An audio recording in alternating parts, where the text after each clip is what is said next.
آج کے جدید اور ترقی یافتہ دور میں جہاں دنیا کو جدید بنانے کی کوشش کی جا رہی ہے، وہیں اس دنیا میں ایک ایسا ملک بھی موجود ہے جو عجیب و غریب قوانین کی عکاسی کرتا ہے، جہاں لوگوں کو ایک فون کرنے پہ بھی حکومت سے اجازت لینی پڑتی ہے، جہاں انٹرنیٹ کا استعمال کرنا بھی جرم ہے، جہاں فلمیں اور گانے سننے پر آپ کو سزا دی جا سکتی ہے۔ ناظرین، دنیا اس ملک کو شمالی کوریا کے نام سے جانتی ہے۔ یہ ایک ایسا ملک ہے جو باقی دنیا سے الگ تھلگ ہے۔ جان لو کہ معلوماتی سفر میں آج ہم آپ کو شمالی کوریا کے متعلق بتانے جا رہے ہیں، جہاں سیر کرنا آپ کو بالکل بھی پسند نہیں آئے گا، لیکن اس کی معلومات آپ کو تشویش میں ضرور مبتلا کر دے گی کہ کیسے اس ملک کے لوگ زندگی گزار رہے ہیں۔ تو آئیے چلتے ہیں اس ملک کی تاریخ کی جانب۔ ناظرین، ویسے تو اس ملک کی تاریخ کافی پرانی ہے اور کئی بادشاہوں نے اس ملک پر حکومت بھی کی ہے، لیکن ہم آپ کو اس ملک کی تاریخ کے کچھ اہم مراحل کے متعلق بتاتے ہیں۔ کوریا پہلے ایک ملک ہوا کرتا تھا جس کو پہلی جنگ عظیم کے بعد جاپان نے فتح کر لیا۔ 1910 سے لے کر 1949 تک یہ ملک جاپان کے قبضے میں رہا، لیکن دوسری جنگ عظیم کے بعد جب جاپان نے امریکہ سے شکست قبول کی تو امریکہ نے اس پر قبضہ سمجھ لیا، لیکن کوریا کی سرحدیں تو روس اور چین کے ساتھ ملتی تھی، اسی لیے وہ یہ نہیں چاہتے تھے کہ یہاں پر امریکہ یا اس کے حریف ملک کی حکومت ہو۔ دنیا کو تیسری عالمی جنگ سے بچانے کے لیے پہلے تو کوریا کی جغرافیائی پوزیشن پر کوریا شمالی اور جنوبی دو ملکوں میں تقسیم کر دیا گیا۔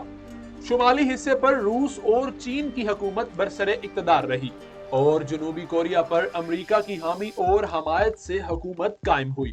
پھر اقوام متحدہ نے شمالی اور جنوبی کوریا میں جمہوری اقتدار کو مد نظر رکھتے ہوئے عام انتخابات کرانے کا حکم دیا، مگر شمالی کوریا نے انکار کر دیا۔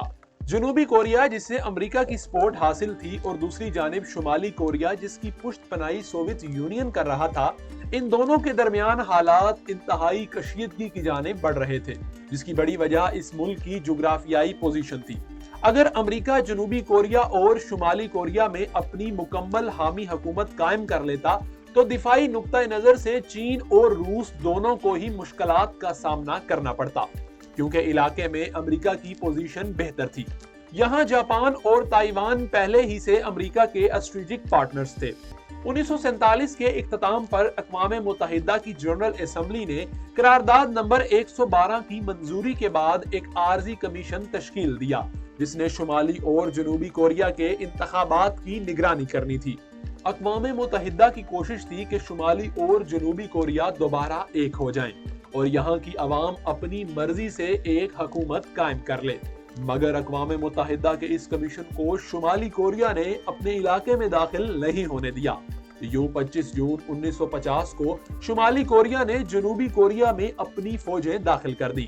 شمالی کوریا کے ساتھ روس اور چین بھرپور طاقت کے ساتھ شامل تھے اور جنوبی کوریا کے ساتھ امریکہ، برطانیہ، فرانس، ترکی، آسٹریلیا، نیوزی لینڈ اور کینیڈا سمیت 28 ملکوں کی فوجیں شامل تھیں۔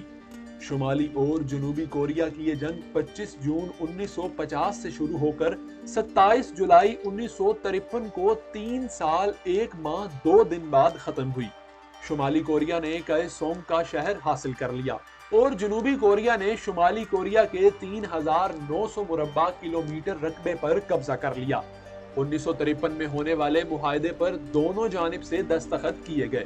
یوں Democratic People's Republic of Korea یعنی شمالی کوریا میں کم سن کی کمیونسٹ حکومت کو تسلیم کر لیا گیا اور جنوبی کوریا میں کمیونسٹ مخالفت سائنگ مین ری کی حکومت کو تسلیم کر لیا گیا۔ ناظرین، موجودہ کوریا بھی دنیا سے الگ تھلگ زندگی گزار رہا ہے۔ اب بھی یہ ایک ایسا ملک ہے جہاں کے قوانین باقی دنیا سے مختلف ہیں اور ان قوانین میں کچھ ایسے کاموں کو قانونی درجہ حاصل ہے جو قانونی نہیں ہونے چاہیے۔ اس ملک کی آبادی تقریباً 2 کروڑ 50 لاکھ کے قریب ہے۔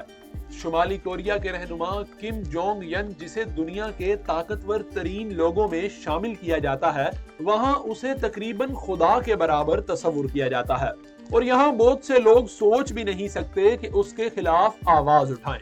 شہری یہ سمجھتے ہیں کہ کم جونگ ین کو ان کے بارے میں سب کچھ معلوم ہوتا ہے اور انہیں انحراف کرنے والوں کے بارے میں معلومات دی جاتی ہے، جن میں ان کے اپنے خاندان کے افراد بھی شامل ہوتے ہیں۔ اقتدار میں آنے کے 2 سال بعد اس نے اپنے چچا کو مروا دیا۔ شک کیا جاتا ہے کہ اس نے اپنے سوتیلے بھائی کو بھی قتل کروا دیا ہے۔ یہاں عرصے سے ایک ہی خاندان حکومت کر رہا ہے اور کسی کو بھی ان کے سامنے کھڑے ہونے کی ہمت نہیں ہے۔ باقی ملکوں کی طرح یہاں بھی 5 سال بعد انتخابات کرائے جاتے ہیں، لیکن شہریوں کے پاس اور کوئی آپشن نہ ہونے کے باعث اسی کو ووٹ دینا پڑتا ہے، اور جو اس کی مخالفت کرتا ہے اس سے جینے کا حق چھین لیا جاتا ہے۔ ناظرین، یہ ایک ایسا ملک ہے جو پرانے دور کے بہت سے تاریخی حکمران اور ان کے عجیب و غریب قوانین کی 21ویں صدی میں عکاسی کرتا ہے، جس کے قوانین کو دیکھتے ہوئے یہ ماننا ناممکن ہے کہ یہ ملک ہے۔ شمالی کوریا میں کوئی بھی شخص اپنی مرضی کے بال نہیں رکھ سکتا۔ حکومت کی طرف سے دیے ہوئے ہیئر سٹائل موجود ہیں اور مرد و خواتین کو انہی ہیئر سٹائلز میں سے کوئی ایک منتخب کرنا ہوتا ہے۔ شمالی کوریا میں ملٹری والے یا حکومت کے افسران ہی گاڑی رکھ سکتے ہیں۔ اس کے علاوہ عام لوگوں کو گاڑی رکھنے کی بھی اجازت نہیں ہے۔ وہ پیدل چلیں یا پبلک ٹرانسپورٹ کا استعمال کریں۔ نارتھ کوریا میں ان کا اپنا بنایا ہوا انٹرنیٹ چلتا ہے، جو کہ کورین زبان میں ہے، اور اس کے علاوہ آپ کوئی بھی انٹرنیٹ استعمال نہیں کر سکتے۔ شمالی کوریا میں جرم کرنے کی سزا اس کی 3 نسلوں تک کو بھگتنا پڑتی ہے۔ ایک عجیب و غریب قانون یہ بھی ہے کہ کسی شخص کو گرے رنگ کے علاوہ اپنے گھر کو پینٹ کرنے کی اجازت نہیں ہے۔